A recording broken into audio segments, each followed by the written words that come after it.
सब तो पहला तुहाडा की नाम है जी? तुसी भी फौज परिवार नाल संबंधित हो? मेरा नाम सुदेश गोयत है, wife of major Ajmer Singh Goyat. मैं सिस्टर खरवला हिसार से की रहने वाली हूँ और पिछले 2 महीने से ज्यादा हो गया किसान आंदोलन में यहाँ टिकरी बॉर्डर पे हम लोग कंधे से कंधा मिलाकर अपने भाइयों के साथ खड़े हुए हैं। और बात चाहे भूख हड़ताल की हो तो हम 4 बार महिलाएं 11-11 महिलाएं 24-24 घंटे की भूख हड़ताल बैठ चुके हैं और इसी टेंट में रात को हम यहाँ रुकते हैं। और जो लोग इल्जाम लगा रहे थे और ये खालिस्तानी है, ये आतंकवादी हैं, यहाँ माताएं बहनें भी रात को यहाँ टेंटों में रुकती हैं। आज तक ये बताइए कि जो रियासी इलाके हैं, आसपास बहुत सारे घर हैं, दुकानें हैं, एक भी छेड़खानी का कोई आप केस बता दीजिए, एक भी बता दीजिए। हमारे साथ बड़े बुजुर्ग भी हैं, हमारे जवान बच्चे भी हैं। हम अपने आंदोलन को बहुत ही शांतिपूर्ण ढंग से अनुशासन में रहते हुए अपना आंदोलन आगे बढ़ा रहे हैं। आगे भी हम अपने अनुशासन में ही रहेंगे। लेकिन सरकार, मैं ये कहूंगी कि सरकार कुछ गुंडों को भेज के 50-60 गुंडों को भेज के हमारे अनुशासन में चल रहे आंदोलन को खराब करना चाहती है, बदनाम करना चाहती है। बदनाम तो कर चुके हैं कि तिरंगा किसने फहराया।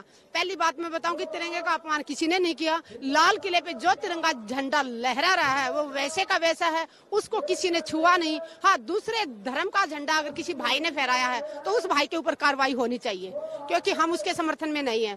किसान कभी भी तिरंगे का अपमान नहीं कर सकता और जो तिरंगे का अपमान करता है वो किसान नहीं हो सकता। और सरकार कहती है ना कि हमने तिरंगे का अपमान किया है, किसानों को सिखाने आए तिरंगे का सम्मान। अरे किसानों के घरों में हर रोज शहीद हो के बॉर्डर से उनके बेटे आ रहे हैं, तो तिरंगे का सम्मान करना किसानों से ज्यादा और कौन जानेगा?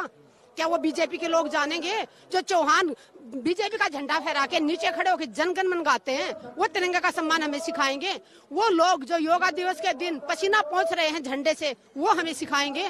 वो लोग जो ट्रैक्टर में 2-2 हमारे तिरंगे लगे हुए थे और दूसरे लाठी मार रहे थे वो तिरंगे का सम्मान करते हैं? किसान के रग रग में देशभक्ति भरी हुई है, किसान के रग रग में देशभक्ति है, तभी वो अपने दिल के टुकड़े को, अपने बेटे को, किसी माँ का एक बेटा हुआ बॉर्डर पे भेजती है और वो निस्वार्थ भाव से देश की सेवा करता है। ना जाति देखता, ना धर्म देखता, सबसे पहले क्या देखता है? अपना देश देखता है। अपने देश की 1 इंच जमीन के लिए मेरा भाई सीने पे गोली खाने को तैयार है, तो सरकार ने कैसे सोच लिया कि हम अपने खेत बिकने देंगे? अरे ये उन्हीं के बाप दादा हैं और यहाँ ये वो फौजी भाई हैं। यहाँ 50% एक्स सर्विसमैन है। पूरे देश में एक्स सर्विसमैन किसानों के साथ खड़ा है।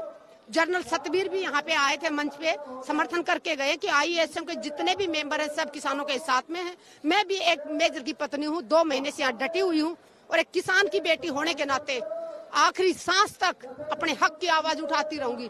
जहाँ जहाँ अन्याय होगा, सरकार बहुत गंदी सरकार है। मैं कहती हूँ कि इतनी गिरी हुई सरकार मैंने नहीं देखी। अगर एक महिला सरकार की पोल खोलती है तो उसको धमकी देते हैं कि तेरे साथ बलात्कार किया जाएगा। की धमकी है ये? मुझे अभी नहीं आई, मैं जंतर मंतर पे 1 रैंक 1 पेंशन के लिए बैठी हुई थी।